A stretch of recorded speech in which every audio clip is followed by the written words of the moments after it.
What is going on, Diesel Nation? We're excited to have you guys with us today on the Diesel Podcast.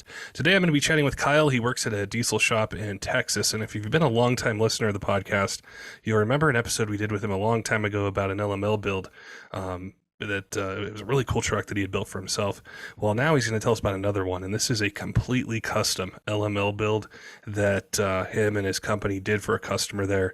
We're talking exterior, the engine, transmission, seating, everything. There's not one bolt on this truck that wasn't touched, and it's completely custom. So we know you Duramax fans are going to love it out there. Or if you just appreciate really cool builds and you own a Power Stroke or Cummins, you'll love this episode as well. Before we get to it, I want to remind you guys you can get 20% off at kershaw.kiausa.com.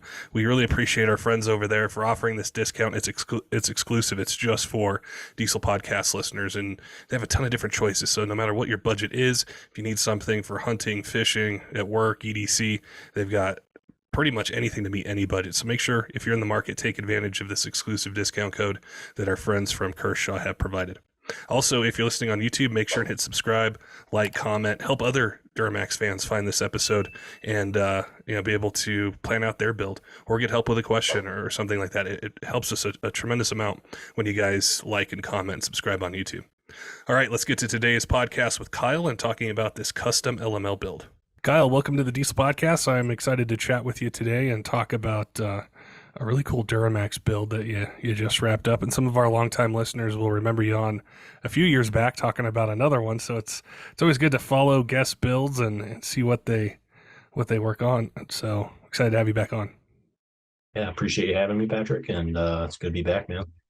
So tell me about this LML. So this is a good customer of ours. He brought us the truck back before I even worked for the company.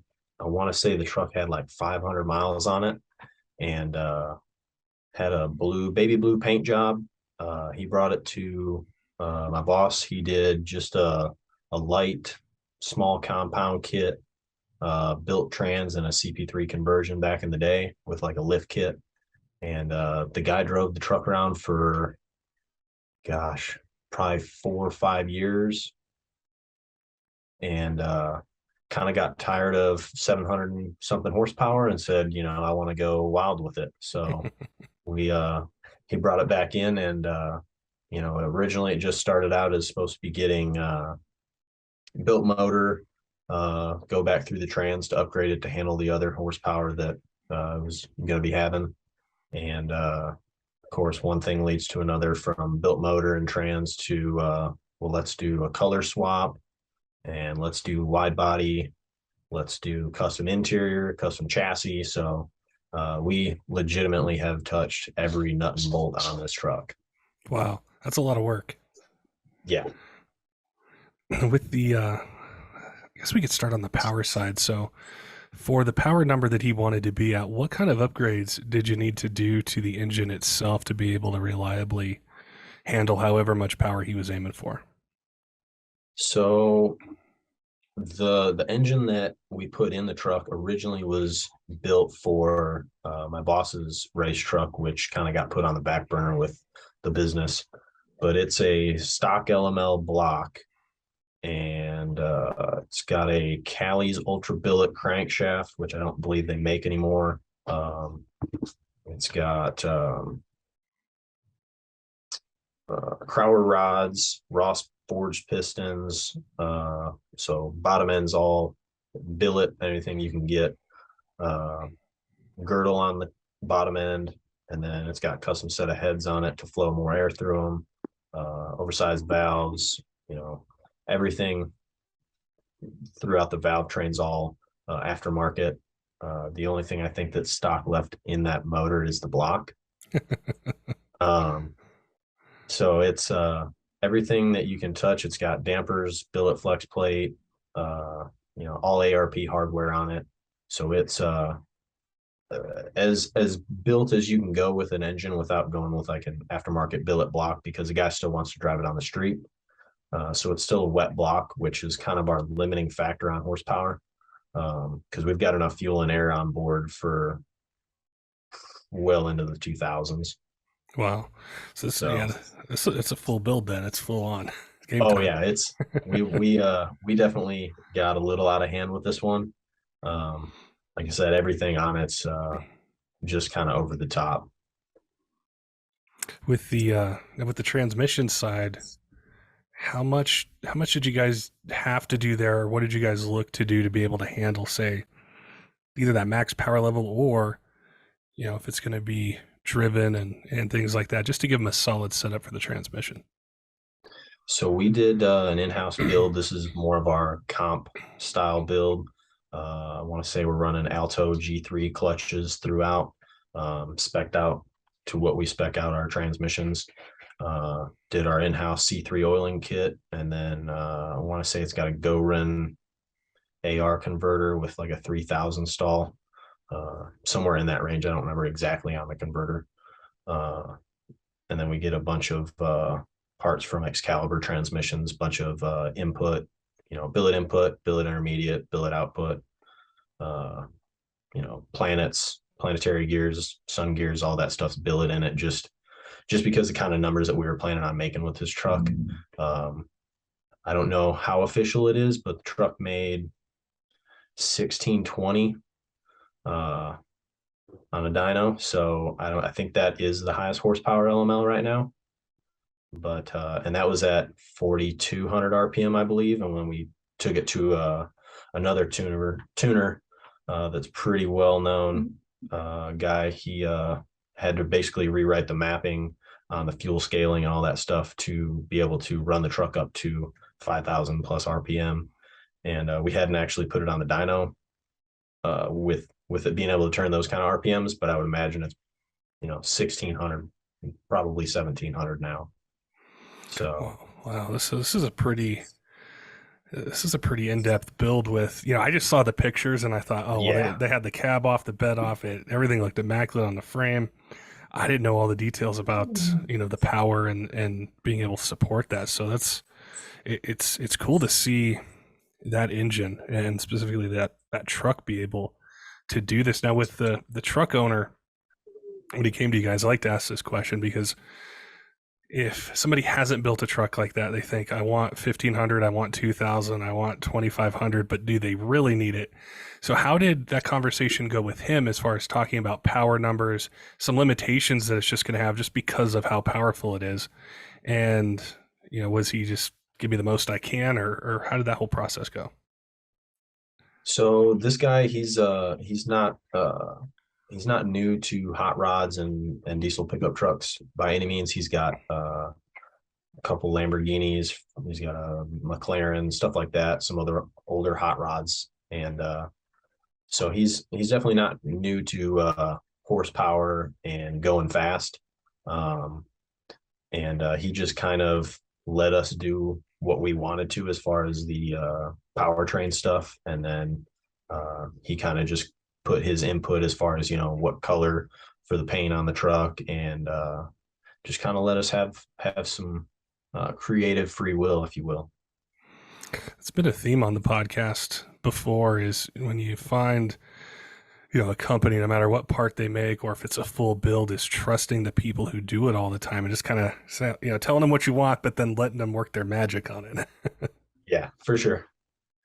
With if we think past that a little bit and get into suspension, and like I said, one of the pictures that stands out to me was the cab and the bed off and some chassis work you guys did. Walk us through that part of it, what the plan was with suspension and maybe some challenges or things you guys had to think outside the box on. So the chassis work, I did a lot of the chassis work, and unfortunately, we don't have like a plasma cutter, like a table, plasma table, essentially, where you can just kind of draw it up on the computer, and then you can cut out your pieces and parts, and then it's super easy. They're very accurate, makes it for a lot faster process, and that was one of the bigger hurdles, just for time wise. So any of the like 4-link brackets that I had to make for the back, for the 4-link in the rear, and even the front coilover conversion up front, we did away with the torsion bars and went to a coilover shock up front. So this truck not only makes a ridiculous amount of horsepower for a street truck, It also rides like a wet dream. It's it's really nice. It's probably uh, we try to keep it very luxury on the inside, and a race platform underneath. But the chassis stuff was it's just a little bit difficult because we don't have like a plasma table where I can just draw it all up in CAD and then hit print on a plasma table that cuts all my pieces out. So it's all hand cut out of cardboard to test fit stuff, and then cut it out by hand with a plasma torch, and then grind it, and then fit it, and then go through that process for all the chassis work, which there's a lot of. Was that the most challenging part of the build, just because of some of those extra steps that you had to take to be able to do that work? um I would say probably that was probably the hardest part. The other hard part is, especially once you get the truck, you're starting to do like your final assembly, uh, especially when you have a really high end paint job. Uh, you're trying to like work on it, and it's a race truck underneath, so you're trying to work on a race truck and do race truck stuff while making sure that you're not leaning on paint and getting paint dirty or scratching or anything like that. So you have to take a little extra care there. But the chassis work, as far as doing a lot of the math for like 4 link stuff and getting the coilovers the right spring rate and stuff like that, because most of your coilover stuff isn't made for a 7,800 pound diesel pickup truck. I remember, excuse me, seeing on TV shows in the past when they would restore something and it's painted, and just how careful you'd have to be around that. Or I'd watch it and be like, "Oh, there's a belt buckle going right across the fender." Oh yeah, yeah, yeah. I don't Something. ever, I don't ever wear belts working on anybody's truck, just because I've done it to one of my own vehicles where I catch that belt buckle across a fender, and just heart sinks a little bit. It's like But instantaneous too. Like once you hear that, oh yeah, and then that it's that metal on paint, you're like, oh shit. and then you have that Yeah, second of, do I really want to look at it right now and see just how bad it was? Or yeah, yeah. Hopefully it was just a clear coat and I can buff that, and hopefully it's not down to bare metal. with the interior itself, like what were some of the goals that he wanted with that custom interior, or things you guys did? So he again kind of gave us some creative freedom. We actually have an interior shop pretty close to us locally that they did all the upholstery work. Um, and that was kind of one of the conversations that my boss had with the owner of the truck, where the truck was at the cab was at paint, and he's like, hey, I think we should do a custom interior. And it's originally a high country truck, so it had that mocha brown, you know peanut butter chocolate looking color interior. So we went down to I think it's in Midlothian. It was Shorty from Iron Resurrection that did all the paint and body work on it. And the cab's up on this erector set looking frame that we built to be able to roll the cab around. And so we cruised down there on a weekday and tore the interior out of the truck, and then hauled it all back to our interior people. And they did suede headliner. It's got suede and leather diamond stitch seats, and then we got some stitching that's very close to the color of the truck, so it kind of ties that outside exterior color into the interior. And just it looks very high end factory. It's kind of that OE plus package, if you will, keeping it nice and clean, but also very luxurious. One of the things I'm really curious about in hearing about this build are all the different sides of it. Because you have, like you said, race truck stuff, but then you have this, paint job that's immaculate. And then you combine it with a custom interior, and then you're combining suspension, and I'm sure there's other parts of the build we're going to get to. How do you manage that? Or how did you guys do that? Was it like one person that would oversee it and you delegate, or what was the best approach to being able to handle all these different sides? So I work pretty closely with my boss with the whole build process. There's times where he'll be out in the shop helping me, whether it's help with fab work, whether I need whatever the case may be with actual hands on.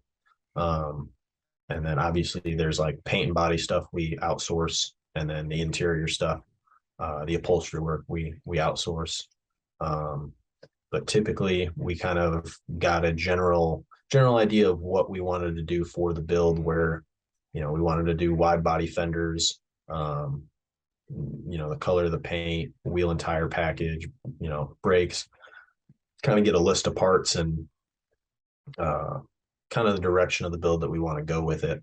And then once the customer gives us the go ahead, then it's I get with my boss and me, sit down, and we kind of say, hey, what is this going to actually take, hours wise, material wise. And then we start, tearing the truck down was obviously the first go to, getting the stock powertrain out, and then starting to do all the chassis work with the 4-link and the front coilovers, and test fitting the engine with turbo kit.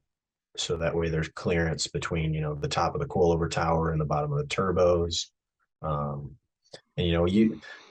it looks on TV super easy in a 40-minute video, or a 40-minute show where they, tear it down and put it back together, and there's never any issues. And unfortunately, I wish that was true, but there's a lot of times where you try to do, use this part, or mix this with that, and it doesn't jive too well, and then you gotta make a lateral move where it's how can we make this work. So it was it's definitely a team effort, as far as getting parts ordered when I need them, and then still working on other vehicles that keep the lights on month to month.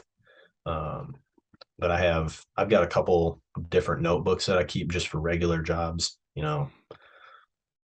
transmission builds or whatever, just to keep record of. And I've probably got one full notebook just for that truck. Wow. And that definitely helps keep things as organized as possible, and streamline things for a build process. Now, was there a time limit on this, or like a time frame that the customer wanted to have it done by, where that factored into it as well? We originally kind of talked about taking it to SEMA 2020, and then we had the pandemic and all that kind of stuff. And then it kind of just, he's got other cars and stuff that he has fun with, but he just said, he wants it done right. And so it's actually still at the shop. We're running into a belt issue right now, but we're getting taken care of. But guy's super cool. He just wants, the baddest street truck, on the planet, that looks the coolest too. So Sounds like an awesome customer to work with, knowing kind of what he wants, and then trusting you guys to do it, and be able to take your time and do it right, and get the results that he ultimately wants in it. Yep, for sure. I didn't start with this, but we've had a lot of people that have listened to the podcast for quite a while, but they might not have caught your first episode, and they're just tuning in now. Tell us a bit about how you got to this point of being able to work on these awesome builds, plan these things out, kind of your story to be able to do this, every day. Man, it started out, a long time ago. My buddy had a LB7, and I was like, man, I gotta get on this diesel stuff. They make tons of power. And I ended up had an LB7, got rid of that thing. And then I had my first truck, which was the first podcast I was on with you, was 2012, that pretty consistent, 700 horsepower truck that ran 1220s in the quarter mile. Sled pulled it every weekend I could in the summertime when I was living up north. And, at that time I was either working on garbage trucks, or I think I was working at Truck Works at the time when I had that. And, I wasn't making a ton of money, so I couldn't afford to pay somebody else to work on that stuff. So I started doing it myself. And fortunately, you drag race and sled pull, you tend to break a lot of stuff. So got a lot of practice doing that stuff. Grew up around my dad drag racing, so the wrench turning side of it was came pretty easy. And then fortunate enough to start working at the company I do now, and we do a lot of LML stuff. Not to say that we don't do, uh, any of the other work. We do a lot of starting to get into a lot more like hot rods and late model stuff, LSs, some of the newer GM Corvettes and whatnot.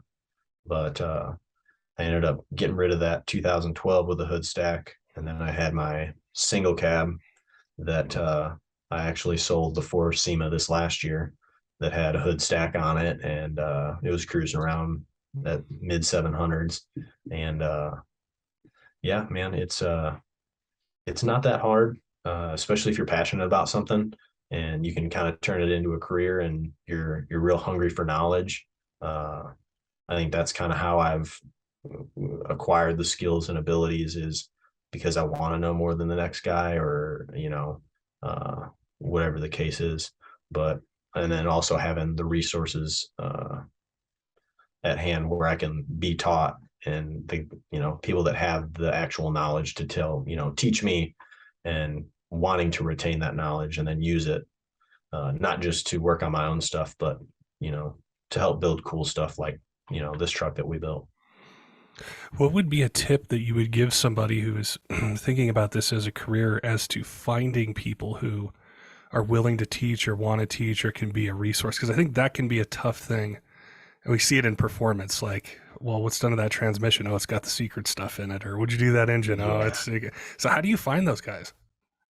I think it's kind of a hand in hand thing, especially if a guy's, just now starting out and he's, 18 or whatever the case is, getting into a shop, and, even if it's just sweeping the floors and, lending a hand where you can, I mean, I have times all the time where I'm trying to pull a transfer case or something like that. And, hey, man, you want to give me a hand with this? And then, they kind of get a little information here and there.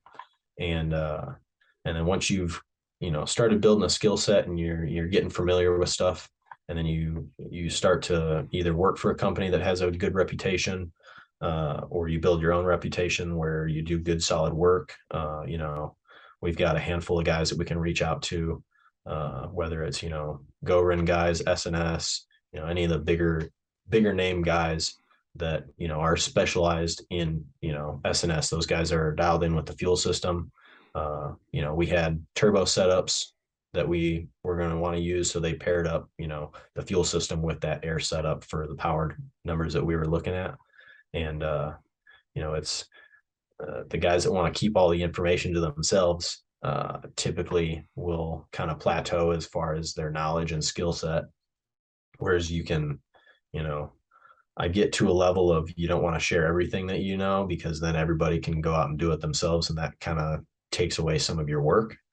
But it's I think working either for the right people or with the right people will open those doors for sure. And just taking pride in your work eventually, if you're good at what you do, people will always want to help out where they can. Yeah, I think it's those small things that really stick out. And I was just reminded, this a long time ago, and I was having something done on my truck, and we were talking about belt buckles hitting fenders. And I remember the guy took out this, I don't know if it was Snap-on or whose it was, but he put it on the fender and he had put plastic around the bumper because he knew he was going to be working on it. And I just remember seeing that. And he didn't see that I was there, while they were doing it. And I thought, that means a lot to me that he cares enough to not want to scratch my paint, that I should probably come back here maybe for some other things and ask him about, I need a transmission service or a differential service. And I think that can go a long way too, to separating, yourself and your work from other people, just that attention to detail. Yeah, for sure. I think a lot of our work is based on attention to detail, being very detail oriented. Like I'll see, some work come in from another shop because it's having issues and they can't fix it, or whatever the case is. And and it's little stuff like the intercooler clamps for all the boots. They're all crooked and they don't match and they don't line up. And Yep. it's just it doesn't look appealing to look at. And when you're really trying to pay attention to detail, it can also it helps make sure that you don't have any issues when you are building something. You might be putting your intercooler clamps on and you're just kind of looking around and you notice a hose clamp that you forgot to tighten. So tighten that up and all is well. I was just thinking now, this is our second episode. I know you love to build things. I know you focus on the attention to detail. This build is really cool. What is a dream build that you have? Something you would love to work on? Maybe they're listening to this podcast. They call in and say, hey, I've wanted to build this too. Now I found where to do it. But what is something you've always wanted to build? Man, to be really honest with you, it's a little bit of a bummer to see this truck leave because it is pretty close, if not my dream build truck. It's coilover front and rear, 4-link in the back, makes ignorant power. It's violent to drive. It's a Precision 76 in the Valley with a 94 Pro Mod over the top of it, and I haven't gotten it out on the highway where I've had some decent room to stretch its legs, but just cruising around at like 1100 horsepower, and it's violent. And it's the color that I would want. It's got wide body, big wheels on it, big brakes. It is close to the street truck dream build for sure. But I also got rid of my single cab that we did a podcast on, and then I just bought an S10 however many months ago that unfortunately I'm putting a gas engine in to go racing with that. But yeah, I think as far as dream builds go, it's definitely this truck. It sounds very, very special. And you could tell just by looking at the pictures of it, just how much attention to detail. But then hearing the background, it's just a combination of race truck, custom build, attention to detail. I'm like, it's not missing anything. There wasn't anything. Because you see those trucks sometimes where they make 2,500 horsepower and you could tell it's a race truck. And you see the other side where they look really cool and it's sitting at 500, 550. It's rare to see them both combined together. Right. Yeah. It's, going to SEMA and, I've been at the racetrack. You see your quintessential, tube chassis race truck with cutout bed. Like you walk up to it and it's like, oh man, this thing makes a ton of horsepower and it goes fast. But you're not going to like hop in that with your wife or your kids and go cruise it to a Cars and Coffee or whatever, and then whoop up on a Corvette while you're on the way. So I've seen the SEMA truck where it's lifted or lowered and it looks super cool, but you ask the guy, hey, what do you got done? What do you got done to it? Oh man, it's stock underneath the hood. Like it's just kind of we've gotten everything at every corner of a build that you could want. Now, for people who are listening, they want to check out not just this build, but also yourself and the company, see what you guys are working on. Where can they find you guys, like on Instagram or Facebook, YouTube, things like that? So shop I work for is Wright Bros Customs on Instagram. My personal Instagram is Kyle_Slomax. And then I started a YouTube channel where I was working a little bit on my S10 build for drag racing. And then I also went through, got a 2012 dually that I've recently gone through and rebuilt the engine on it, went through the transmission, and kind of went through, just did some videos on that. Unfortunately, but also fortunately, I had a daughter. She was born about 2.5 months ago now. So my extra time of working on my own stuff is kind of diminished. But I'm on Instagram, Kyle_Slomax. Shop is Wright Bros Customs on Instagram. And yeah. It's been really cool to have chatted with you throughout the years from that first truck, that you built. And I remember talking with you about it and that street truck side and just everything you did to it, to being able to work on your dream truck and everything that went into it. It's been really cool to see you do that. And I encourage people to definitely check out what you're doing, what the company's doing, and be able to see the cool stuff you guys are turning out. So I appreciate your time today, Kyle. Look forward to getting kind of this inside information on these builds and then tips for people, that are out there. Some younger guys that are like, hey, or gals that want to get into this, want to do it. And, we've all run into those roadblocks before where we may not know, how do I get into this? What should I look for? So I think the advice and the insight you gave will really help them. And I'm sure we'll be chatting, again in the future. And and talking about drag racing and tow rigs and things like that. It's Oh, always yeah. always a great time to chat with you. For sure, man. I appreciate you having me back on, and look forward to doing another one in the future. Don't forget, Diesel fans, make sure and head on over to kershaw.kiausa.com. We appreciate our friends over there offering 20% off site-wide to Diesel podcast listeners. Just use code Diesel20, and they've got a bunch of cool gear there. No matter what your budget is, what you're looking for, they've got something for you. I also want to thank some of our Patreon supporters, Tyler Loewen at 23 Diesel, Kaleb, all of our other Patreons, all of you who subscribe on YouTube, Discord, Facebook, Instagram, all the podcast apps out there. We appreciate all the feedback, the suggestions we get for episodes, topics to cover. We've got a really packed episode release schedule that's going to be hitting the podcast here soon. And it's because of you guys and what you asked for. So if you want to hear something, want a guest on, want a topic covered, make sure and comment on YouTube, send us a message, an email, whatever's easiest for you. We love hearing from you guys. Until next time, keep the shiny side up.